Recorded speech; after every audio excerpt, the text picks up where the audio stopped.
So why is the NHL not at the Olympics? It boils down to three things. First, money involving travel, accommodations, insurance. The NHL did not want to pay for it, and they couldn't come to an agreement with the IIHF or the IOC. Number two, the NHL's owners did not want to shut down their billion-dollar league for 2 to 3 weeks. Kind of understandable, but that leads us to number three.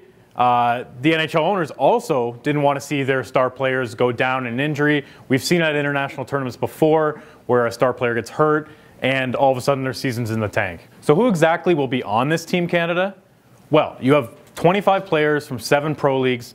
Obviously none of them are in the NHL right now, but combined they've played more than 5,000 NHL games, and there's 3 first-rounders in there. There's also Chris Kelly, the one guy on this team who has a cup. He won it in 2011 with the Boston Bruins. Now, I took it upon myself to give out some awards just based on the roster, and here we go. So best numbers goes to Derek Roy, former Buffalo Sabre. He once had an 80-point season in the NHL. Not bad. Best path would be Chris Lee. He's 37, and he started his hockey career way back in Division III hockey. That's very far from the NHL, and now he's at the Olympics. Best hockey dad, Christian Thomas. His dad is Steve Stumpy Thomas of the Maple Leafs, obviously, back in the 90s. That guy's got some good pedigree. Best comeback story, Wojtek Wolski. He broke his leg in October 2016, thought he wasn't going to be even on the radar for Canada's Olympic team, and he's on the team. And finally, best name, Rob Klinkhammer. Might be the best name in hockey, let alone on this Olympic team. So who should you be paying attention to aside from Canadian players? I'll give you a couple names. So Pavel Datsyuk, who you'll remember from the Detroit Red Wings and his wizard-like ability on the ice. He's playing for Russia, so that'll be fun to see him again.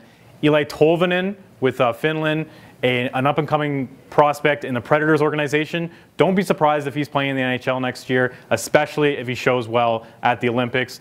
James Wisniewski, former power play quarterback in the NHL. He kind of fell out of favor, and he's now playing in Europe.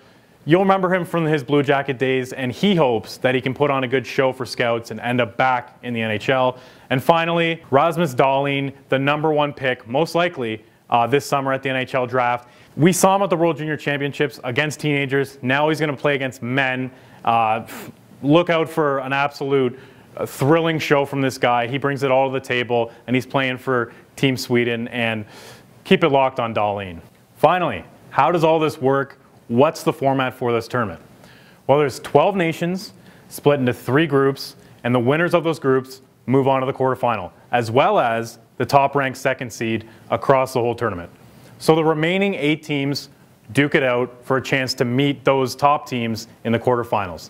And from there, obviously the semis, and then the gold medal and the bronze game. As for Canada, they start their tournament February 15th against Switzerland.